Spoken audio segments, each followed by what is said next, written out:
Okay, good evening, ladies and gentlemen. They say that climate change is the biggest problem that our generation is facing right now. And if we don't do significant steps in solving this problem, I think all the other problems fall into insignificance. Now, my name is Michael Sanchez, and I'm a director in the Cambridge University Social Impact and Sustainability Society. And tonight, our speaker is going to be Ms. Swenja Surminski, and she'll be talking about the role of insurance in the fight against climate change. On that note, I want to welcome you in our webinar this evening. But before we proceed, let me talk about some housekeeping stuff. So let's keep our let's be in mute, and we have a Q&A at the end of this seminar, so you can ask your questions and send them to Ms. Ines Collier by through the chat. And without any further ado, Naveen, our president, Naveen Sitaram, is going to introduce our speaker for tonight. Thank you very much, Michael, for that kind introduction. Ladies and gentlemen, at the Society, we advocate for promoting educational ESG and impact investing content for the benefit of our members and wider audience alike. And I couldn't be more thrilled to host our speaker today, Dr. Swenja Surminski, who is one of the world's leading minds on engaging the private sector in climate change adaptation. Today, she will present on the topic, the role of insurance in the fight against climate change. While all of us at this event do not underestimate the true threat of climate change, this is especially the case for insurers, because the effects of climate change are systemic. Climate risk stands to stress local economies and cause market failures affecting consumers and insurers alike. Citizens in countries all around the world are being increasingly ravaged by the effects of climate change, which brings about more extreme weather patterns and natural catastrophes. From increasing wildfires to hurricanes and tornadoes, they stand to increasingly burden businesses and insurers with all too onerous costs. Last year in the US, we had the second most costly year on record for the world's insurers. Munich Re, the world's largest reinsurer, noted that insured losses from natural catastrophes totaled around 120 billion in 2021, second only to the 146 billion in damages during the Hurricane Rania of 2017. Leading experts now accept the traditional models, and more broadly, past loss experience will not be predictive of the future, as more nonlinear effects will be at play. Traditional models need to be corrected. McKinsey proffers that leadership teams need to follow the lead of many of Europe's largest insurance groups and capitalize on ESG to bring value to their core business models. A multi-stakeholder approach is taking hold across shareholders, the regulators, the customers, the employer, and employees in the search for innovation and value creation. While the ESG angle is important, we acknowledge it is just part of the climate risk and insurance conversation. If you were to deconstruct this conversation, this is an existential one. Where are we going to thrive? How are we going to add value? And to that end, what do insurance companies have to do to shift where they deliver for their clients?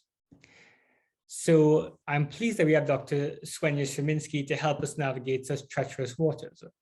Swenja, as she prefers to be referred to, is the Managing Director of Climate and Sustainability at Marsh McLennan and Chair of the Munich Climate Insurance Initiative. She also holds a research post at the Grantham Research Institute on Climate Change and Environment, part of the London School of Economics and Political Science, overseeing research projects on climate risk management, sustainable finance, climate and resilience strategies.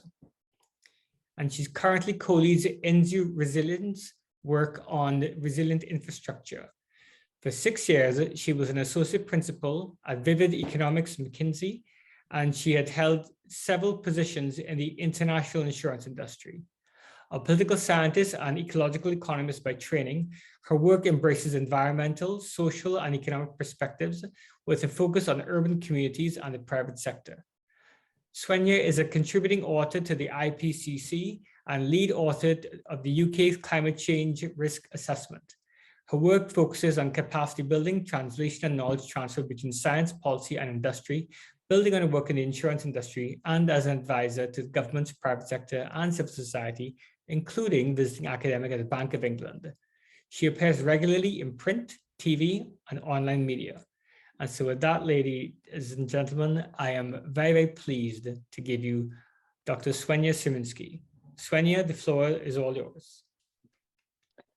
Well, thank you so much for the introduction and the kind words. And yeah, it's really great to be here with you. It's funny, I was just starting to get used to more in-person meetings, but I think we're all used to do the Zoom show, if you like. So yeah, really excited, and thank you so much for the invitation. I have prepared a few slides. I know it's kind of, for most of you, depending where you are, it's kind of evening, and maybe the last thing you want to do is look at some slides. But let's just use that as a kind of, guidance. And then I'm very happy to also keep this more like informal and have a good discussion, because I think this is going to be quite interesting also to pick up different perspectives on this. So so that's the first question. Can you enable me sharing my screen? That would be really helpful. I think at the moment I am perfect. So as I said, I have prepared a few thoughts on as a sort of slight background. And well, before we start, and thank you also for the very kind sort of run through my bio. When you approached me for this, I actually was still, fully working at the LSE, and I have now taken on a new role. But most of the content and what I'm going to say is very much sort of based also on the work that I have been doing at the LSE. I'm still the Munich Climate Insurance Initiative Chair, so I'll mention that. And I have also recently joined the UK Committee on Climate Change, the sort of independent statutory body that advises the UK government on climate issues. So I'll reflect also on work that's happening in that space.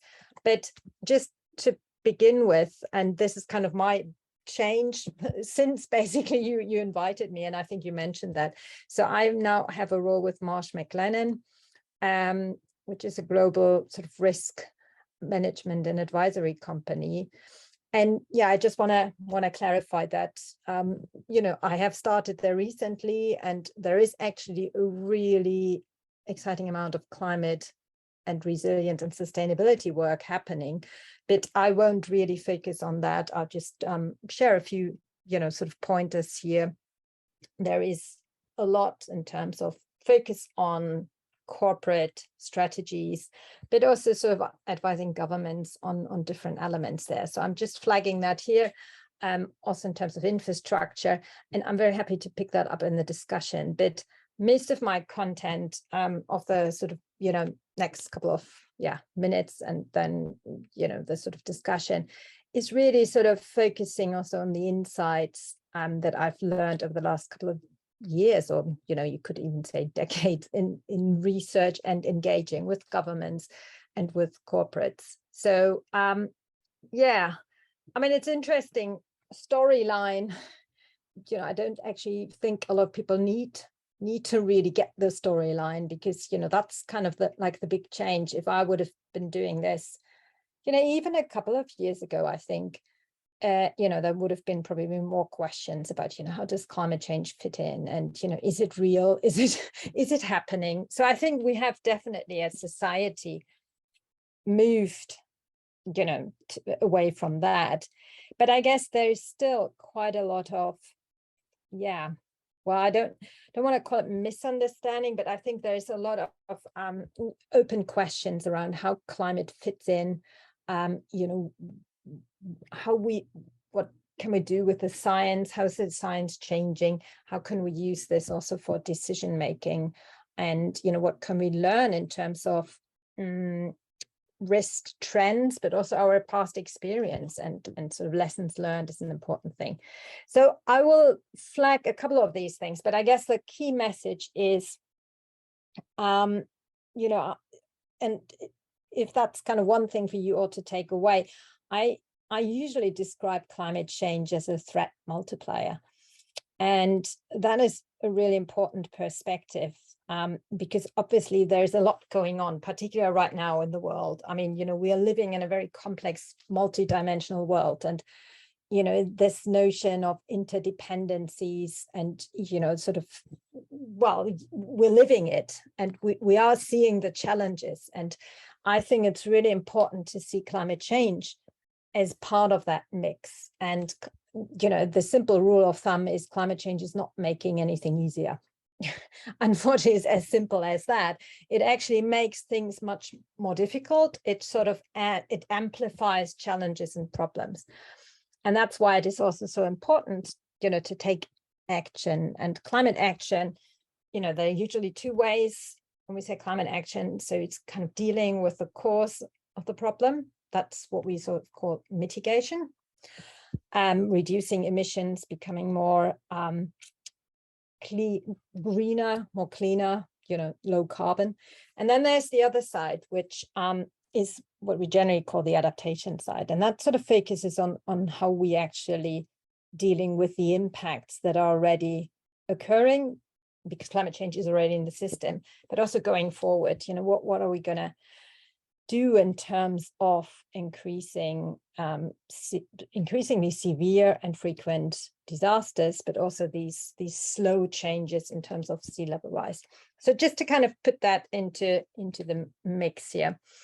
And usually when people sort of ask me also around, my work and why I'm sort of working in the field of risk management and insurance and working with governments and corporates and so on, I think there is a fairly simple motivation beyond the fact that I'm very committed to help solve the climate problem and contribute to finding solutions.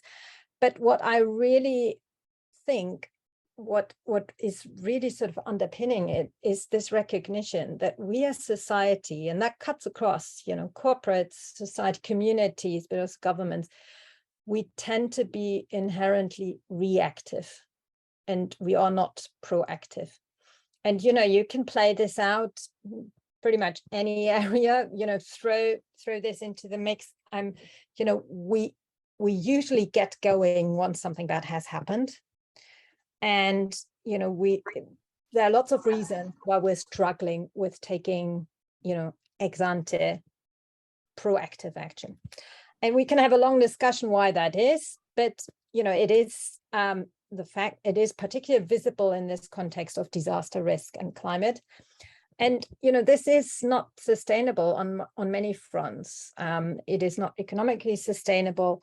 It is, we obviously, there are huge human costs attached to disasters and climate change. But I think that the key point is, this imbalance, climate change makes this, really, really hard to maintain. I think what we need to do is adjust the balance and get more active and actually, invest more in prevention, adaptation, resilience, alongside our efforts to reduce emissions. So that's kind of the mindset and the driver. And, a lot of the stuff that I'm going to say, so keep that in that context. The other key takeaway, and I don't know how many of you are actually active in the sort of risk field. It's this notion of, what actually drives risk. And when we say climate risk, I think this is really important to just kind of make sure that we're all on the same page. And the IPCC, the International Panel on Climate Change, the science body that produces all these regular updates, they actually provide a really good framework template for that, which you can see here. And I'll kind of have that, I think, on the next slide a bit better to see. And it just kind of, there's the notion, we always talk about risk, but what's actually driving risk? And in the sort of risk management community, we use the terminology exposure, vulnerability, and hazard. And I think that's worth just kind of focusing on, because the hazard, that's kind of the physical side. These are the sort of climatic events. And there is a human element. We're having an influence on the climate, but there's also natural variability. So that's the hazard side. But then to turn a hazard into impact, into, consequence, we need to consider exposure. And that's basically people or asset in harm's way, where buildings are, where communities are, where people live, the assets in harm's way. And then the third component is vulnerability. And that's what you could describe as the lack of preparedness or the level of preparedness.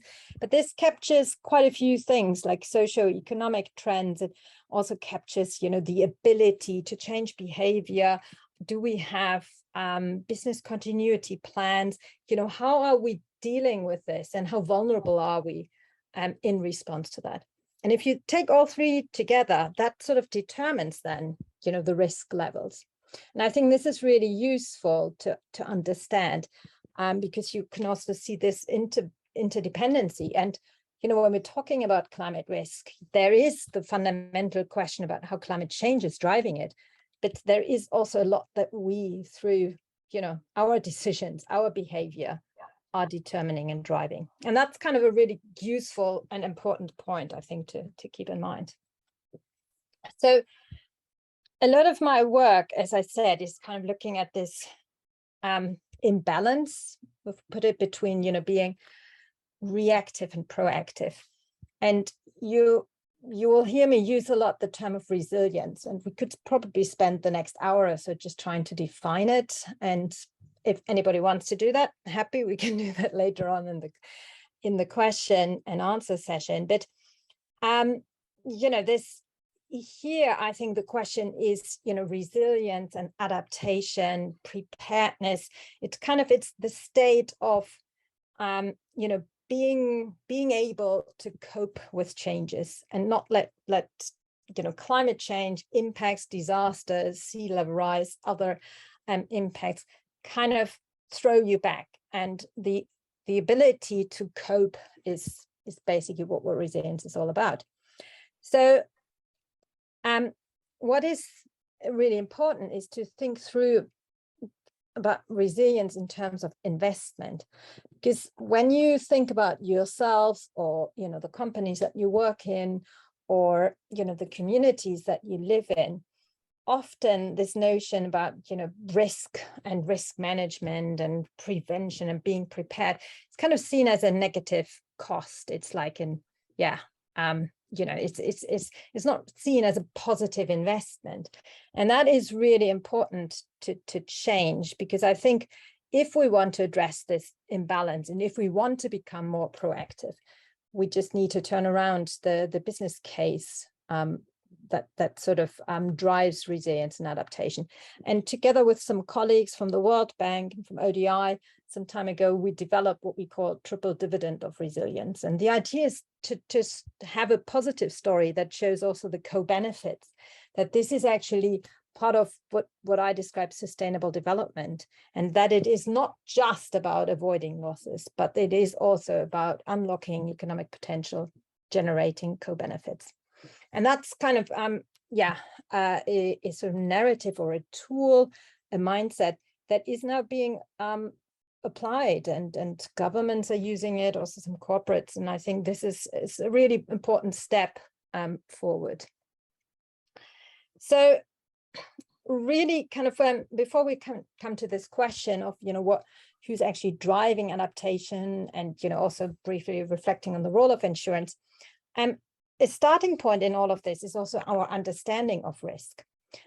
And, I would say there has been basically like a revolution in terms of, risk analytics and information and data and so on. Technological changes have really made information about climate, also to some extent about exposure, vulnerability, much more accessible and also much more granular. So that's a plus. So we have much better understanding, and the insurance sector has also been quite active in this space.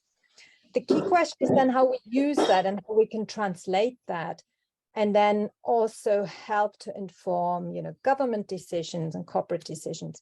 And on this slide here, you see sort of a snapshot from the UK climate risk assessment that it has to be done every 5 years. It's part of the UK Climate Change Act, a requirement for government to initiate this risk assessment and then respond to that.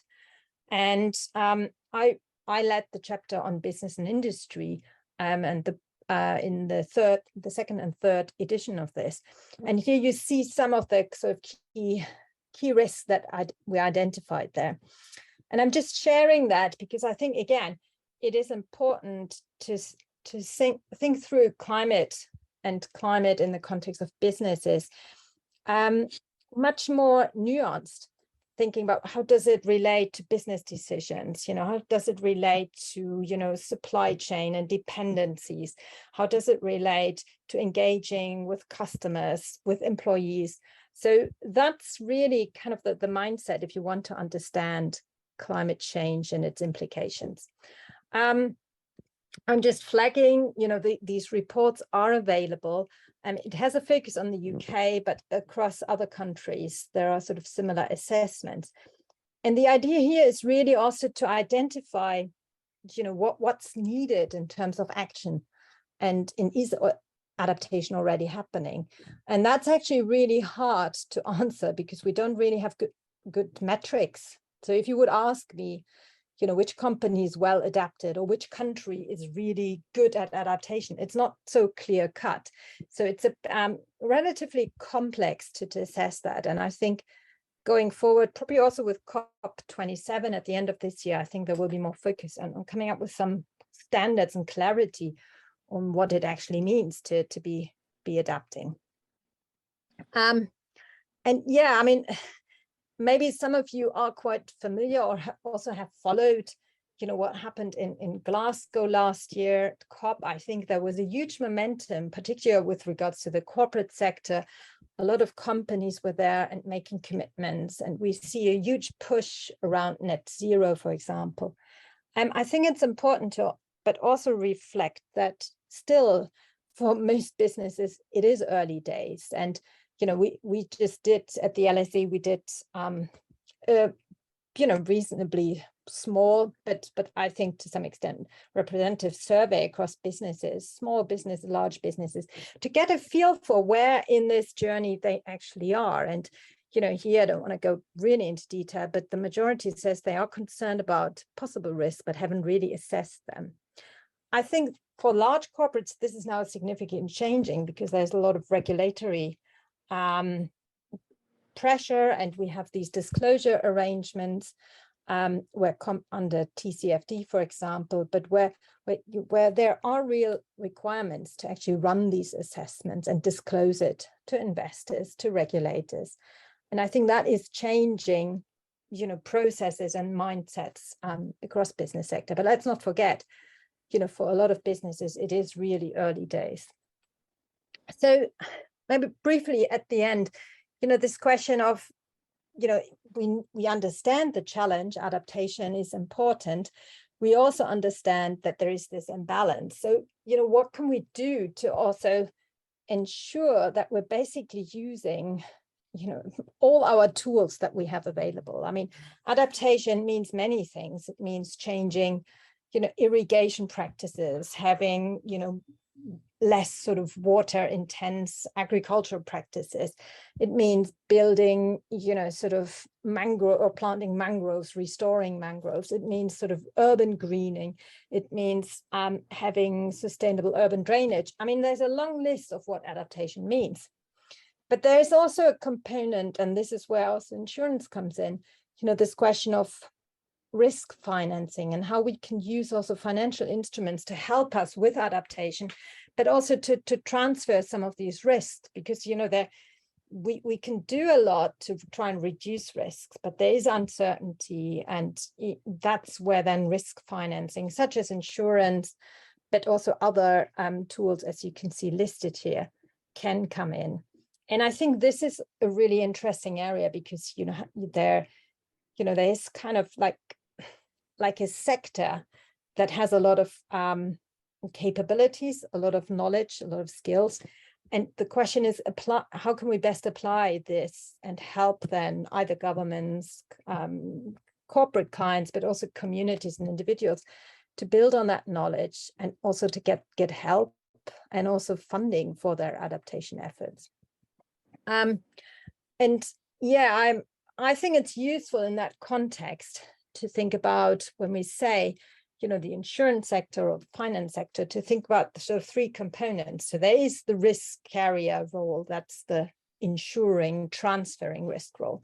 But there's obviously also a huge investor role that the sector has. And then there's this analytical know-how, the risk manager role. I think that together is a really exciting, sort of combination that actually shows how important that sector is for the adaptation journey. And given where we are with Cambridge, there is actually quite a lot of activity happening at Cambridge University. And you might be aware of ClimateWise, the initiative that's actually hosted by CISL, the Institute at Cambridge. And they've been doing for a long time, I think since 2006 or 7, work in this space with insurers, sort of trying to drive, the insurance sector's efforts in the climate space. And I think that's, that's a really interesting initiative. And then just finally, there is now also a focus on trying to use, this knowledge, the tools, and, the capabilities to support other sectors, and infrastructure is a really interesting one. And I'm working with an initiative called the Insurance Resilience Global Partnership, who is basically seeking pilots and funding pilots across the world where insurance solution and adaptation sort of go hand in hand. And yeah, I think going forward, we will need more of that. And we will also need to make sure that, there's a notion of supporting those who are unable to adapt themselves, because ultimately, I think climate change will also become really sort of a question around fairness and equity, where the impacts are going to be most dramatic is usually where the capacity to adapt is lowest. And yeah, with that, I'll close my slides here, and hope that leaves us with a bit of food for thought for the discussion.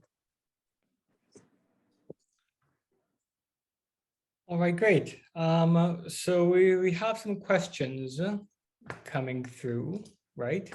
Thank you so much for that, Swenja. So let's see. So the first question is, can the slides be shared to the participants? Yeah, I don't see why not. Yeah, I think there are some clickable links. I'm not too sure about that, but otherwise just Google the links if you're interested. Yeah. All right, great. Okay. Right. So now again to the media thematic with content. Here's one question. Says, you have mentioned a list of risks from climate change and insurance can help prepare for those, but how to convince people and businesses to pay a premium for this insurance? Well, I mean, it's pretty much this question, you are facing risk, as an individual. I mean, usually I ask people, what kind of insurance do you actually have? And what's the reason why you have it? And there are often many different reasons. And, it could be like a very conscious decision, or it could be because it is a requirement.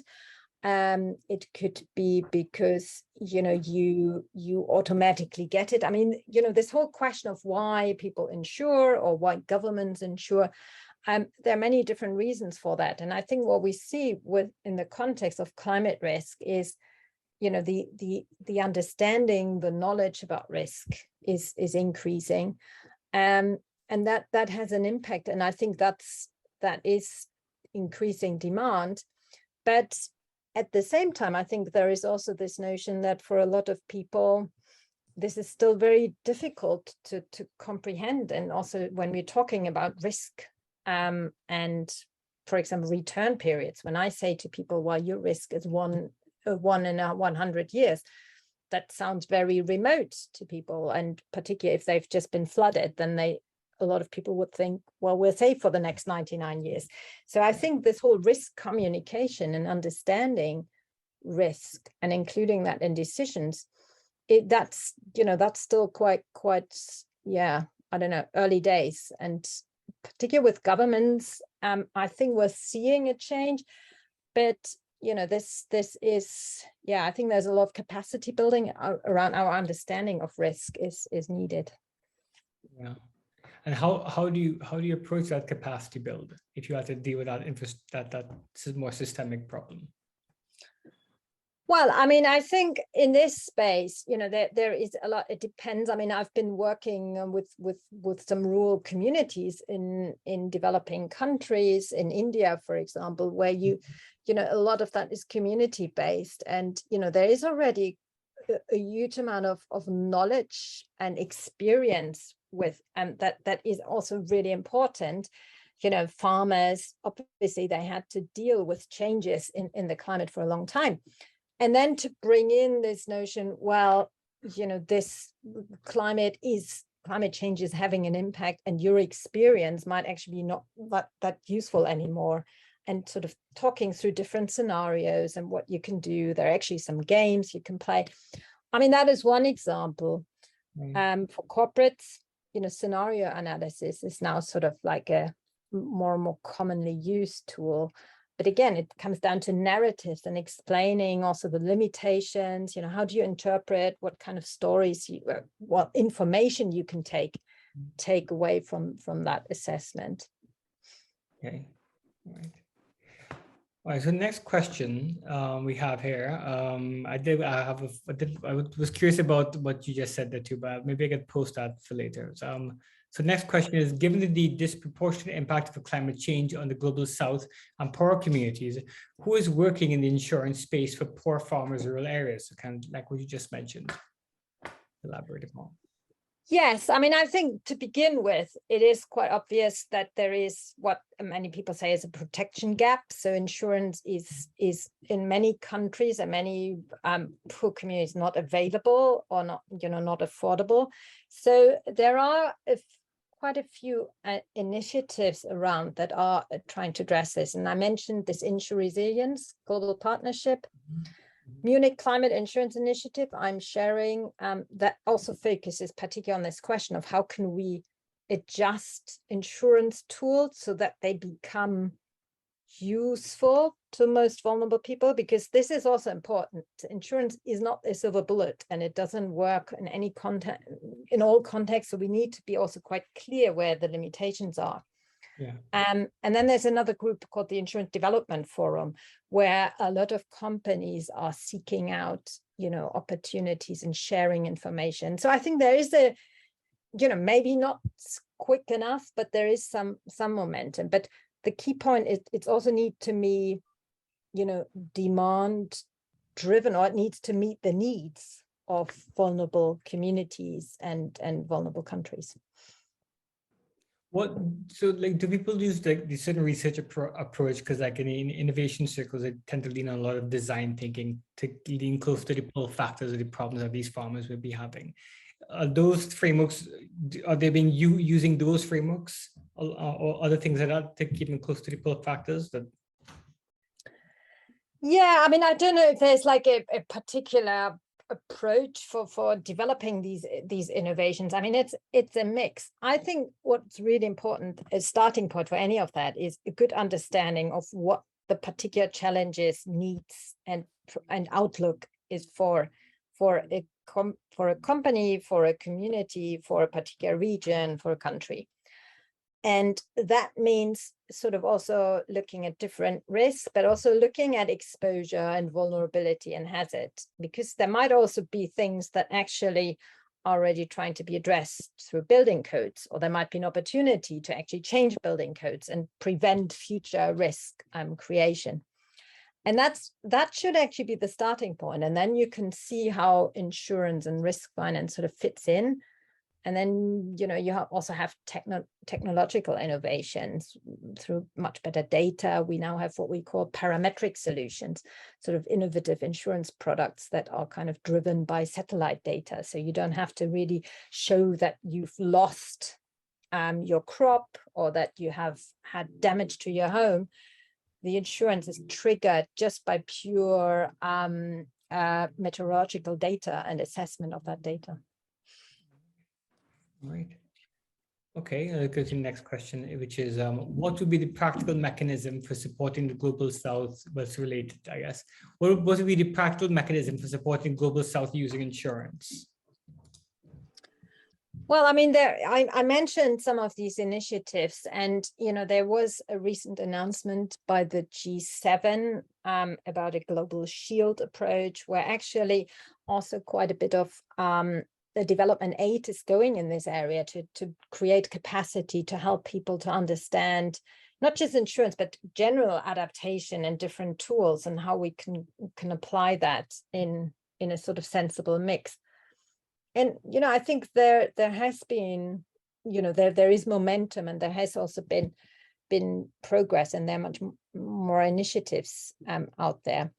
But, it is obviously a big challenge, and we kind of facing also this big, what we call adaptation finance gap, where, we know that, well, basically rule of thumb, the longer we wait, the more dramatic the impacts get and the more costly it will be. So that is also a really important point in terms of making sure that we have, enough funds also going into the most vulnerable areas to help support, their struggle to get, more resilient. Yeah. All right. Next question is planting mangroves / seagrasses or restoring coral reefs can diminish the impact of hurricanes, but these activities do not generate a cash flow. How do you tie these activities in an investable, bankable project for fisheries, for example? That is a very good question, and it sort of points to one of the challenges that particularly some investors often see is like, how can we have a monetary return from these resilience investment? And mangroves and coral reefs are a really good example. Mm-hmm. There are quite a few sort of innovative efforts to try and resolve this. And I think coming back to what I described earlier as this triple resilient dividend approach is quite useful, because there you're trying to link different benefits. So, obviously restoring coral reefs, mangrove forests can have quite a few other benefits. And some of them might actually be easier to calculate and to monetize. I mean, I can give you an example. There was some time ago, there was an effort in Indonesia by some city officials to create sort of investment vehicles that allow investors to invest into what was seen as a flood risk solution. But at the same time, it was also dealing with plastic waste and sort of clogged up rivers that were kind of preventing proper flow of water and led to a lot of flooding. So it was kind of, the investment opportunity there was a mix of nature-based solutions, tidying, clearing out, but also some sort of more engineering-based solutions. And that mix was then seen as, well, it creates a lot of benefits. And one is we also have less flooding in the area, but there were other benefits that were a little bit easier to monetize and quantify. Yeah, I tend to wonder also in the impact space. I know there's work on impact measurement and management, right? And you could have these 17 SDGs, and sometimes people would use these sort of market creating innovations. So if you're doing something related to fisheries and you can show the impacts, almost sort of backward linkage, the impacts mangroves can have in relation to fisheries, right? You can perhaps have a government sort of approach to it that could sort of a public-private sector sort of approach to it as well. And maybe that could have some sort of route into finding solutions to these things, especially with impact measurement and management. I think there seems to be opportunities there. You can measure the impact perhaps, but yeah. I mean, there are a lot of smart people who are working, and there's a lot of cutting edge stuff there. So I hope often it's the question of scale and bringing this, to a larger scale. But also, I think a lot, even the small scale stuff, if we can can just extend that and have a lot of these small scale initiatives. Often they are very tailored and can be very useful. So I think that there is good momentum there. All right, and just to tell everyone again, please keep coming with your questions. Your questions have been great so far. Next question that we have is, can you give some specific examples of projects of building resilience or preparing for adaptation? Yes, so I mean, I think it's useful to think this through in terms of what is the particular climate risk. So if we take flooding, for example, you know, there can be a lot can be done. So, you know, buildings can be made more flood resilient by sort of changing some of the outline, by, you know, using different materials. You can have better drainage system that sort of affects not just the building, but the neighborhood, the community. You can also have natural flood storage sites. I mean, some of you might have seen this actually, where we also work with nature to keep the water. I mean, the water needs to go somewhere.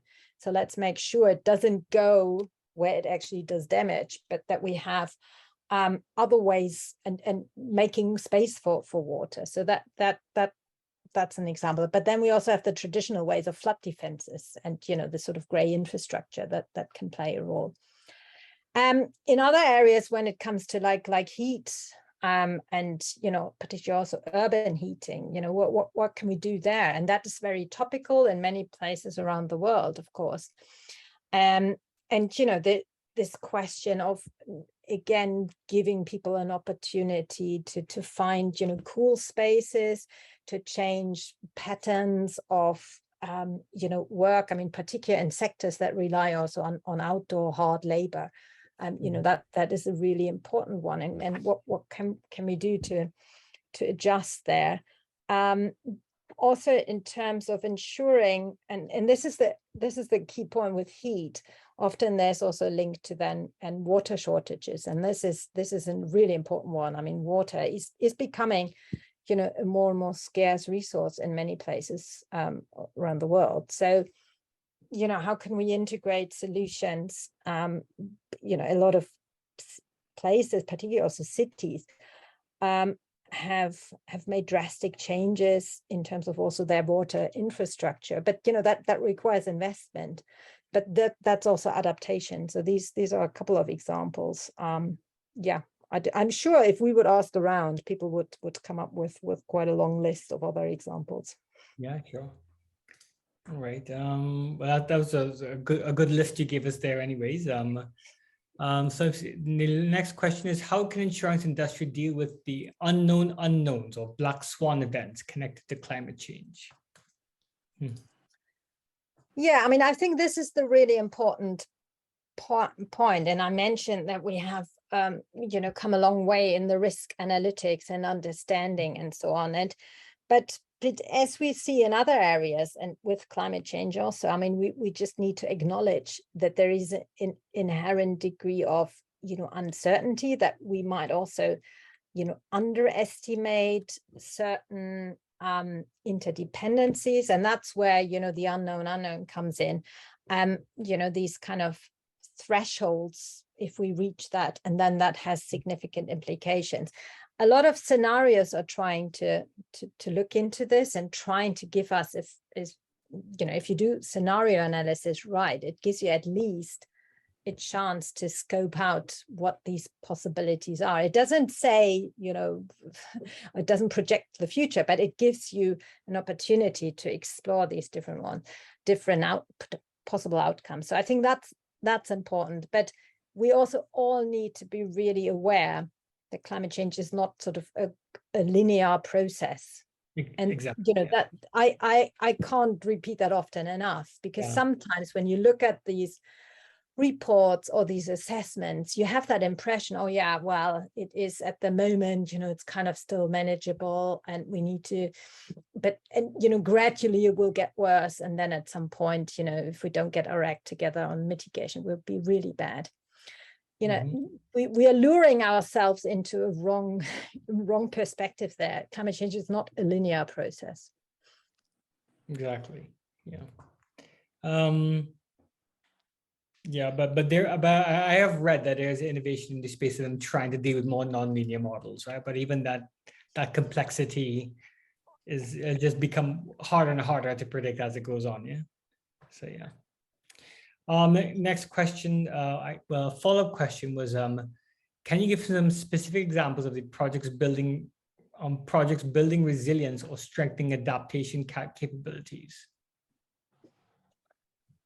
Yeah, this sort of capability question is important because, you know, adaptation and resilience comes in different forms and shapes. And there's an interesting sort of model that says, well, actually, you need social capital, natural capital, financial capital, political capital, and, you know, sort of physical capital, so infrastructure and so on. And that together gives you something to play with. And that sort of determines also where some resilience gaps are.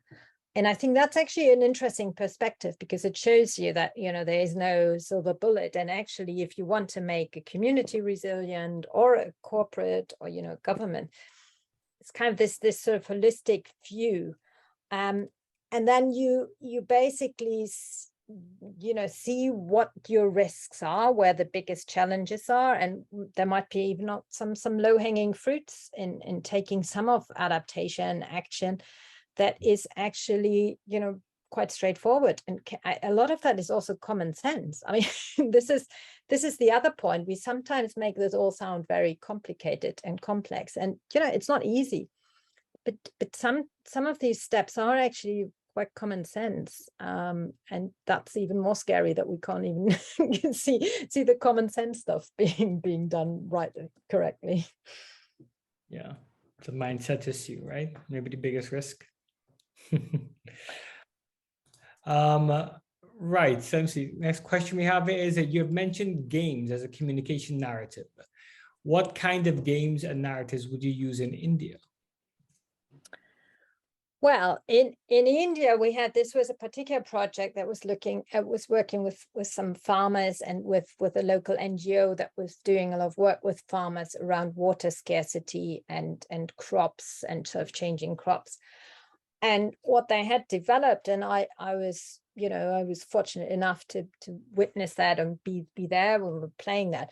You know, it was a game that actually allowed them to explore, you know, different probabilities, but at the same time also this question of, you know, at what point does it make sense to shift crops? You know, are there trade-offs? You know, where could they get money from? And you know, is insurance an option? So it was kind of, well, I wouldn't say role play. I mean, it was like sitting around at a table in that village, but, you know, was kind of with bringing in this, you know, these different outcomes, different probabilities, and different solutions that could be taken, and playing around with that. All right. Well, I hope that's satisfied.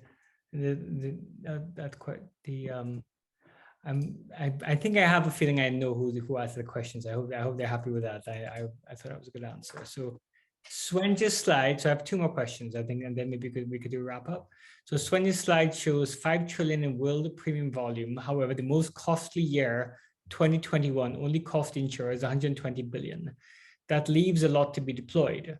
How will you incentivize deployment, especially with regulatory ratios that are placed on insurers' possible investments? Do we need a new policy to incentivize? Well, I mean, just in terms of the numbers, I mean, the premium income and insurers as institutional investors, they are obviously also under, this is heavily regulated because they need to stay solvent. And, you know, they have a clear obligation to their customers where to invest. And the main focus there is to be able to pay out, not just on climate risk, but to pay out across the board. I mean, you know, your life insurance, your car insurance, and so on. So, you know, it needs to be very prudent what they do. But nevertheless, I mean, there are discussions in terms of using, sort of while deploying, I mean, I think that was the term used there, you know, also unleashing some of that investment potential so that it can support green and resilient projects. And actually quite a lot of insurers are committed to that and already doing that. So I think that there's quite a lot of momentum. There were big announcements also in the wake or at Glasgow last year. So, you know, I think there is momentum, but it's an important point. And it's not just applies to insurers, obviously also to others, where we need to sort of try and understand how flows of capital can support the fight against climate change. Right. Okay. All right. And to our last question is, if climate change is not a linear process, how do you describe it, or should it be described? Yeah, I mean, I think it is important to describe it, and by saying, look, we have a lot of information, we have a lot of knowledge, we get much better. I mean, you look at the IPCC, you know, the science tells us a lot about, you know, also changes that are already experienced that we see in the system, because in a way we're living with climate change, yeah. But the science also tells us, you know, that we need to be aware of surprises in the system and, you know, unexpected shifts. And that's what I mean by it's not a linear process. And, you know, the sort of guidance there is yeah, to find a prudent way that sort of allows you also to be flexible, to adjust quickly, and to basically do your homework by looking at a range of different outcomes. And I think ultimately, I guess, again, it's this question of, you know, to avoid being surprised by climate change. You know, that might be the way that's kind of the I guess, a simple way of putting it. And because we hear this all the time, it's like after, you know, events, you know, dreadful floods last year in Europe and this year, you know, in many parts of the world. And it's always this notion it's been unprecedented. Where, yeah, that's exactly the point. I mean, that's what climate change is also about. It is unprecedented in terms of where it hits, how intense it is, how it connects across different risks. I mean, we often have this interplay between wildfires and floods and droughts and heat waves, and, you know, that sort of yeah, that's what climate change is about, and understanding that and yeah, trying to cope with that. What a great way to end great note and the Q&A question. Well, at least to underscore the point and sum it up well, right? So I just wanted to thank everybody for their questions. We've reached our cutoff time for today. I'd like to thank Swenja for being so gracious and making a time out of a very busy schedule. And I hope we've all enjoyed the session. I know I certainly have. And I'd like to thank everyone on our events team and the back staff at the University of Cambridge, at Judge Business School, who's helped us produce this event. Please make sure to check out our webpage and future events at www.qsys.org. And thank you all for joining us from all over the world in various different time zones. Do take care and have a enjoyable rest of your day or evening. Okay, thank you all. Thank you. Thank you.